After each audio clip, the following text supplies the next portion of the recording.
The 20th century was the era, the American century, when America pulled itself back from this notion of oligarchy to an incredible extent, invented a middle class. The things President Biden was talking about in that first 9 minutes, those are the things that the 20th century built when we beat back the robber barons and beat back the trust and established an income tax, which didn't exist until the 20th century, established women's rights, civil rights, immigrant rights. That's the 20th century. And these oligarchs, they've always been there. Who do you think was paying for, Rush Limbaugh? He was a very wealthy man. Fox is owned by an oligarch. Who do they think is funding the Ben Shapiro and other podcasts? The oligarchy's been hidden in the background the whole time. And Biden is this pivot president as America is hurtling towards sort of falling in love with these rich tech gods, these tech bros. All right, guys, so we got to talk about the spiraling Joy Reid, okay, who is struggling to cope with the fact that Trump will be her president again in just a few days, okay? She is slowly but surely losing her mind, okay? In fact, I think that's reflected in her hair loss, okay? I think that Joy Reid has stopped wearing wigs as a symbol that, hey, she's actually really losing it, right? She's losing her hair, and she cannot stomach the fact that Kamala Harris lost, and therefore now she is in full propaganda mode, trying to stop the next Trump administration, okay, to push propaganda on behalf of the Democrats, the latest form of propaganda that the mainstream liberal media is repeating. Like, guys, do you notice that they're doing exactly what they were doing just last year, right? They are taking whatever Democrats say, and then they're blowing it up into this big talking point. Joe Biden, in his farewell speech, came out and started warning about the oligarchy, right, and the technocracy that apparently, according to him, is such a big threat. However, this is extremely hypocritical from Democrats because these are the same people whose party is run by an oligarchy, right? That is why Joe Biden dropped out of the race, because the elites, the small group of people, which by definition is an oligarchy, right? Small group of people, powerful people that run the country, right? Told Joe Biden, hey, you can't be president anymore, okay? You cannot run anymore. Therefore, you have to drop out of the race. And they did not give the people a chance to decide who would replace Joe Biden. And they ended up with Kamala Harris. Okay. Now, also on top of that, these are the same people who love the technocracy. They love the billionaires when they were funding Kamala Harris's campaign to a tune of $1.5 billion. And also censoring on behalf of liberals, right? The Democrats, they were censoring conservatives. It was totally fine, totally okay. Big tech, their power was not a concern when they were silencing people who were telling the truth about the virus during the pandemic, right? Yeah. They had no issues with big tech, okay? Because big tech was on their side. Now, big tech has betrayed them. And what they mean by betrayal is that big tech is saying, okay, we're going to back away from censorship. Okay, censorship is not good. It's not really helping us with our bottom line. We're going to back away from it. Now, all of a sudden, they're saying that, well, there's a problem with big tech. You need to worry about the influence of big tech because they're more pro-free speech than they were a few months ago, okay, under the Biden-Harris administration.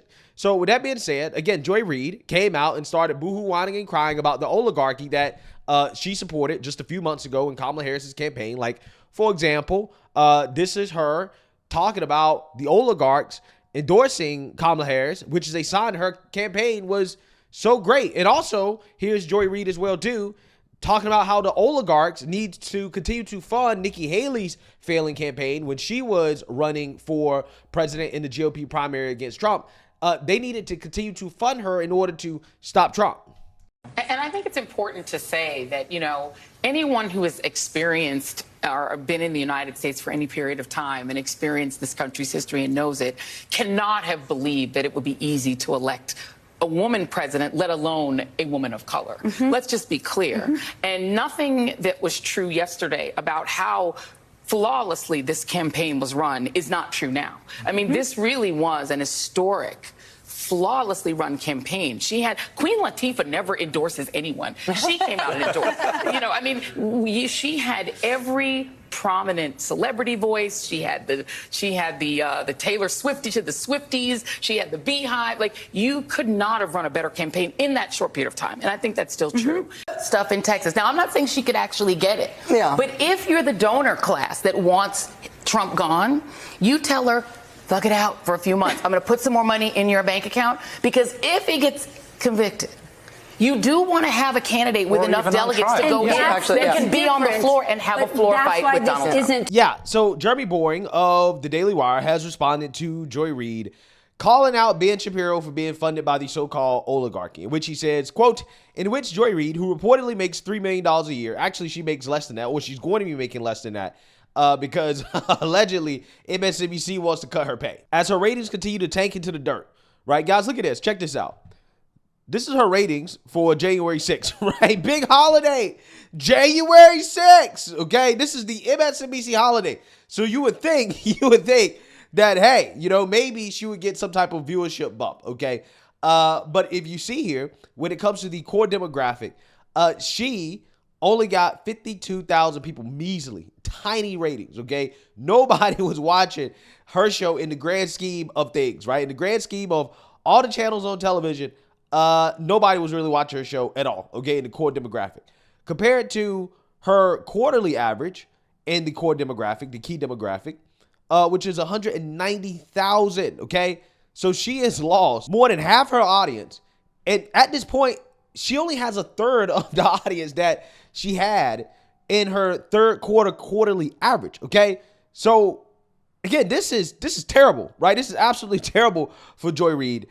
Which is why she is allegedly getting a pay cut. I mean, at this point, though, I don't even think Joy Reid is worth a ham sandwich, right? Talk about $3 million a year. She ain't worth anything at all, okay? And I think she's going to find out sooner rather than later, because I would not be surprised if MSNBC ends up letting Joy Reid go at some point, okay? That is what I think ultimately is going to happen, but we'll see, okay? So she claims that Ben Shapiro is funded by an oligarch, when in fact the company he helped create generated well over $200 million last year in advertising and subscription revenue, plus a few razor sales. Joy Reid lives in such a bubble. She doesn't know there is an actual audience for conservative ideas, and she is so economically illiterate, she doesn't know how value is created. Daily Wire creates value, and we're always working to create more. Still, if there are any oligarchs out there who would like to fund us, I can only say we may not be very good, but we're very expensive. Okay, yeah. So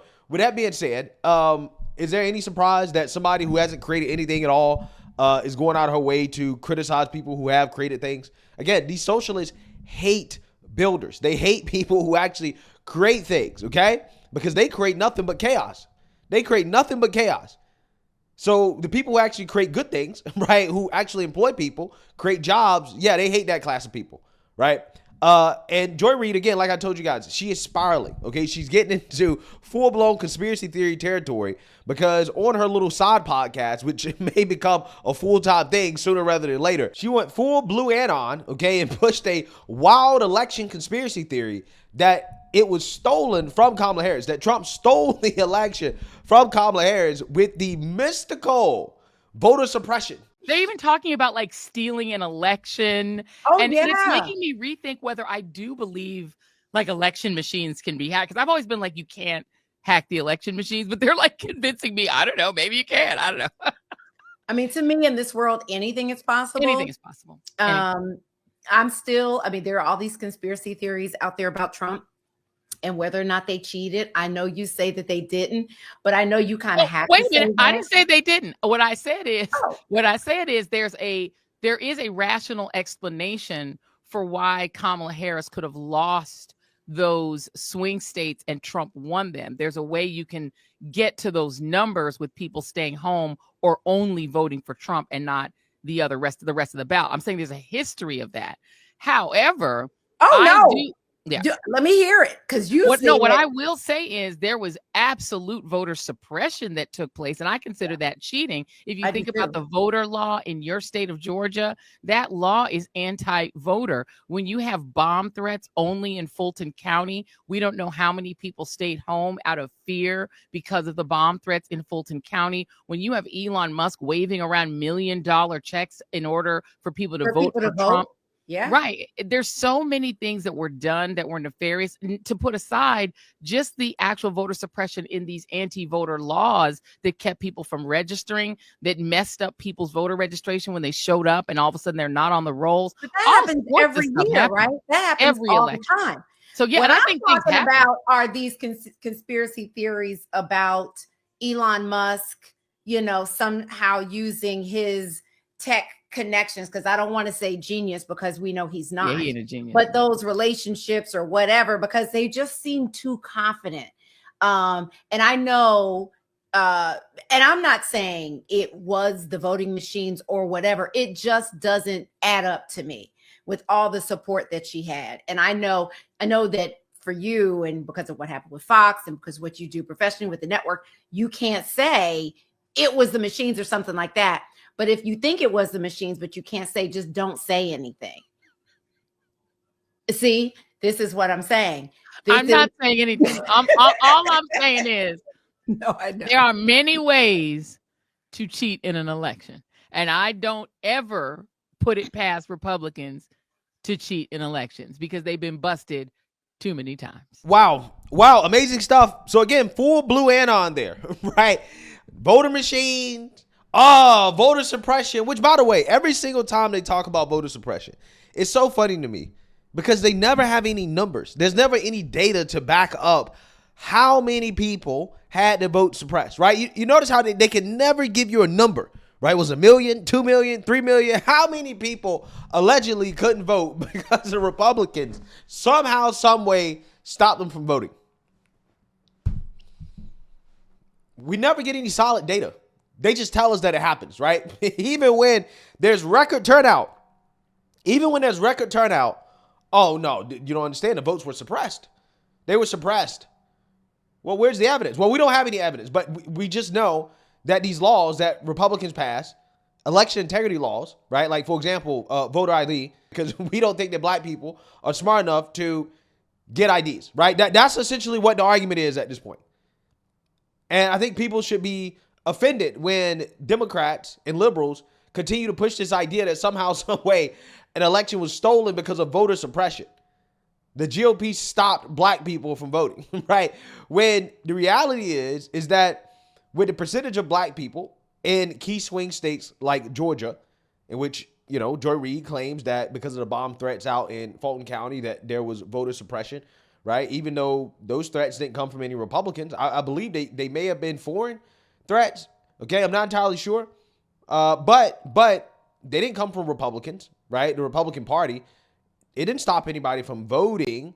And the people that did vote, they voted at a higher rate for Trump than they have before historically, right?